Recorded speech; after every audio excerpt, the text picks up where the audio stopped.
While Nancy hesitated, uncertain which way to turn, her mind worked more clearly than ever before. She realized instantly that she could not hope to run to the front of the car and place the keys under the seat where she had found them. Instead of attempting the impossible, she flung them upon the floor. Then, glancing frantically about for a hiding place, she saw an empty manger. Running to it, she scrambled inside and dropped the blanket over her head just as one of the barn doors swung open. 3 men came in, closing the door after them, and, as Nancy had suspected, they were the robbers. Evidently, they had been drinking, for they were quarreling among themselves over the division of spoils. "Aw, shut up," the leader growled. "Get in and let's be getting out of here before we have the cops down on our heads." Nancy heard him rummaging under the seat of the car. "Say, what'd you do with them keys?" he demanded harshly of one of his men. "What do you suppose?" came the unpleasant response. "I put 'em under the seat." "Then come and find 'em, and don't be all day about it either." "All right, get out of the way and give me a chance." As the second robber went to the truck and began a careful search for the keys, Nancy Drew crouched fearfully in her hiding place. "I don't see what could have happened to them keys," the robber complained after an unsuccessful search. "I put 'em right under this seat." "Say, if you've lost 'em," the leader did not finish the threat, for at that moment the third robber stooped over and picked up something at his feet. "Here they are, on the floor. You must have put 'em in your pocket and dropped 'em out." "I didn't," the other retorted. "I never had them keys in my pocket." The robbers were in a quarrelsome mood and would have engaged in a battle then and there had not the leader interposed. "Say, cut out the comedy. We ain't got no time for a fight unless we want to land behind the bars. And if we do, it will be your fault. You left that girl to starve." "Shut up," the leader snarled. He rattled the rear door of the van and found it locked. "There's no harm done this time. No one has meddled with the truck. Now get in before I give you a swift kick." After a few more angry words, the 3 robbers climbed into the front seat and started the engine. Due to their inebriated condition, they had overlooked the barn doors, and before the van could be backed from the building, it was necessary for one of the men to get out and fasten them back. In relief, Nancy watched the men go. The moment they were a safe distance from the barn, she scrambled out of the manger. She paused long enough to make certain that the van had taken the road to Garwin. Then, clutching the precious clock in her arms, she turned and ran. As Nancy darted into the woods, she cast an anxious glance over her shoulder, but to her intense relief, she saw that she was not being followed.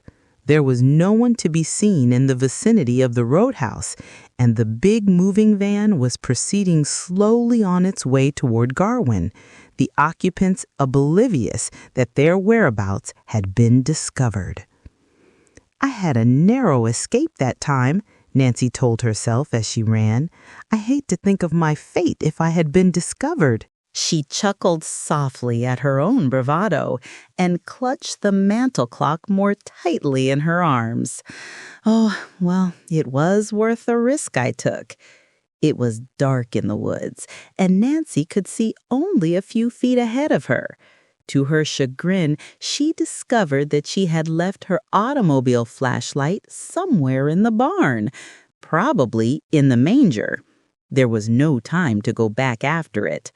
Confident that her sense of direction was good, she plunged through the bushes toward the place where she had parked her roadster.